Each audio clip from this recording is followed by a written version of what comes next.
Shadow from the Eminence in Shadow is overpowered done right. Overpowered isekai MCs are about as common as the waifu flavors of the season, but Shadow breaks this boring trope with his wit and realism, which directly oppose the greatness of his delusion. In his previous life, becoming the Eminence in Shadow was his only purpose, but as he grew up, he realized that those same ideals he kept in his heart were abandoned by everyone else, and it were those thoughts that drove him over the edge. So when he enters the world of magic, he's hopeful that things will be different, but they aren't. To him, all the cult stuff is fiction. Shadow Garden, his subordinates, his enemies, he perceives it all as one giant game, which is why Shadow always refers to himself in the third person, living life as a background character, checking boxes on his metaphorical list like finishing side quests in a video game, even though what he perceives as fiction is reality, and that's what makes him so strong. Makima is overpowered done right. In terms of OP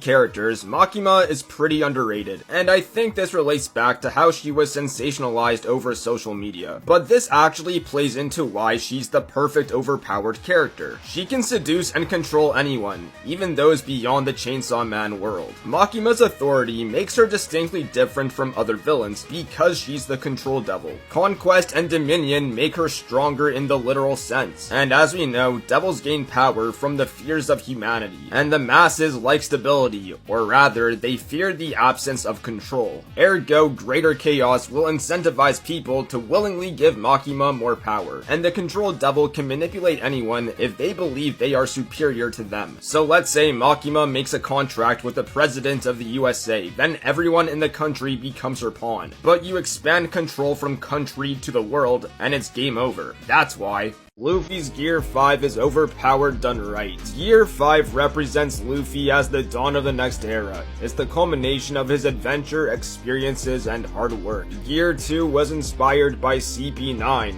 Gear 3 from Dory and Broggy, while other variants of Gear 4 build off his hockey mastery. Unlike the rest of his shonen compatriots, Luffy always knew who he was and what he wanted. He's the captain of his crew, a leader. His journey is that from man to god, his actions reshaping the world. And Sun God Luffy personifies that idea into reality by actively changing it. It's also important to stress that the Nika fruit is only overpowered because Luffy is the user. Its potential can only manifest if you're the freest person in the world. Adam from the Record of Ragnarok is overpowered done right. Adam is the father of humanity, designed in the image of God, gifted with the ability to perfectly replicate any move and technique he sees used by the gods, which allows him to battle on the same platitude of Zeus, the father of the gods. The same Zeus who fought his father Kronos, the god of time and space, becoming the greatest being in the universe. And Adam takes that title and wipes his ass with it, and proves to mimic, build upon, and outpace every step that Zeus takes. Adam is strong because of his undying will and convictions. Gods are made perfect and complete, but humans need to grow and change to become complete. Adam, coming from both sides, is an incomplete human. He's both sin and sacrifice, the blank canvas of humanity. Gojo from Jujutsu Kaisen is overpowered done right. Gojo perfectly fits the title of God amongst men. From the moment he was born, cursed spirits across the world were forced to become stronger because Gojo's existence disrupted the world's equilibrium. For Jujutsu users, Gojo acts like a metaphorical safety net, or a physical deterrent, keeping curses at bay. And when stuff hits the fan, he's the one on cleanup duty. But that means Gojo's presence is as much of a blessing as it is a curse. If you remove him as a safety net, it's very easy for things to spiral into chaos. Gojo may seem like a god amongst men, but he's not invincible. That's what makes him the perfect overpowered character. Gojo is still human,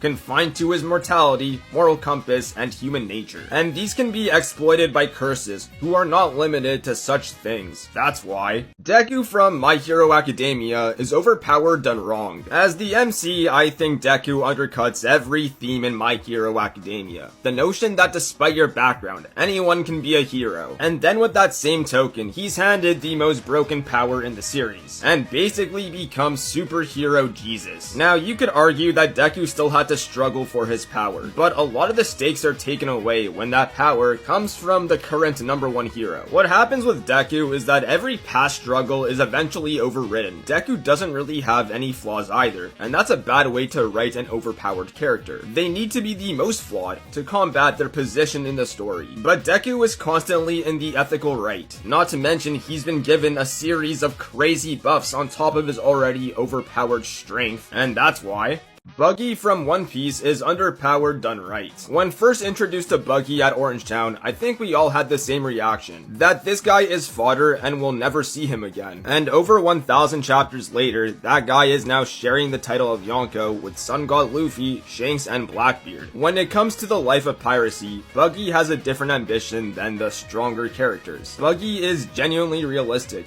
He just wants to pillage, collect treasure, and live comfortably. But fate had different plans and decided to make him a god instead, where all of his success is derived from a series of misunderstandings. Buggy is the perfect underpowered character for that reason, because rather than his W's, it's his failures bringing him closer to Pirate King.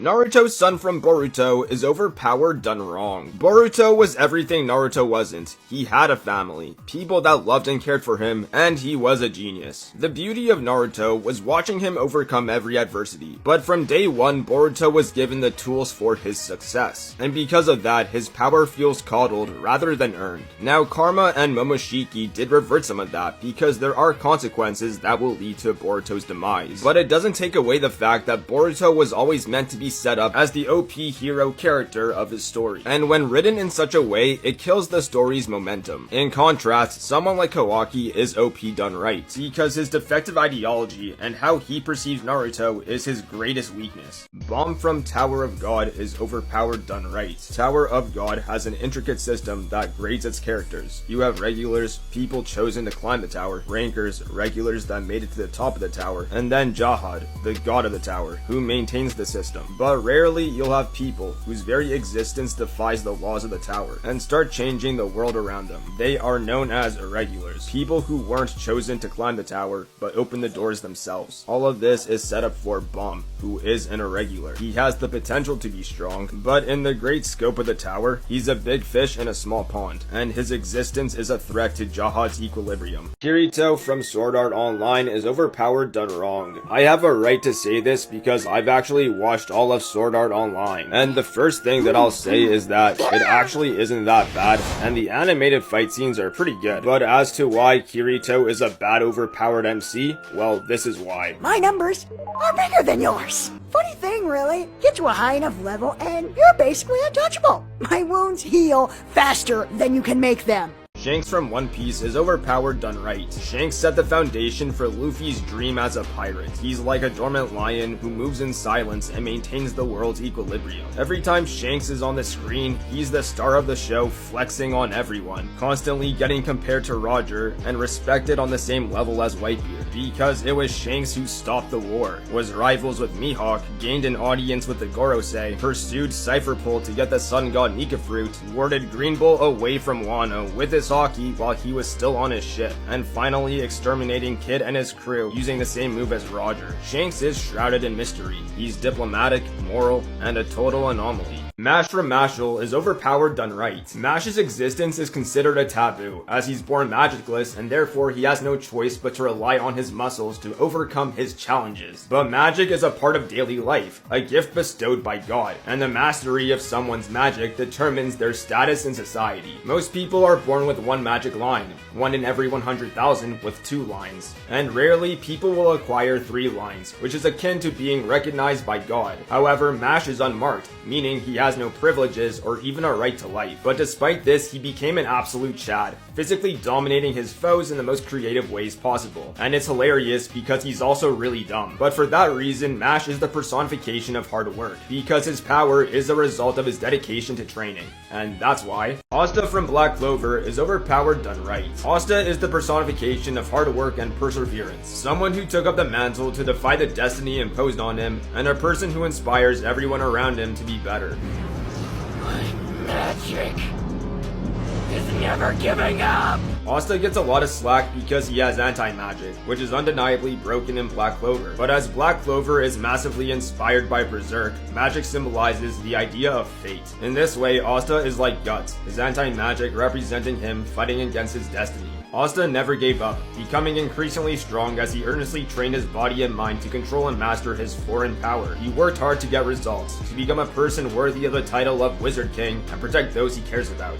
And that's why Sinbad from Magi is overpowered done right. Sinbad is the cornerstone of Magi's narrative, whose growth as an overpowered character coincides with his ideology as a leader. Starting off like a young idealist like Aladdin, becoming increasingly morally ambiguous as his ambition eventually corrupts him. Sinbad was discriminated, but by persevering through trials and tribulations, he established his own trading company, conquered 7 dungeons, manifested his own kingdom Sindria, and united the 7 Seas Alliance. Sinbad understood that to change the world means getting your hands dirty, and it was this mental maturity that assisted in his transition from boy to king and eventually an omnipotent god.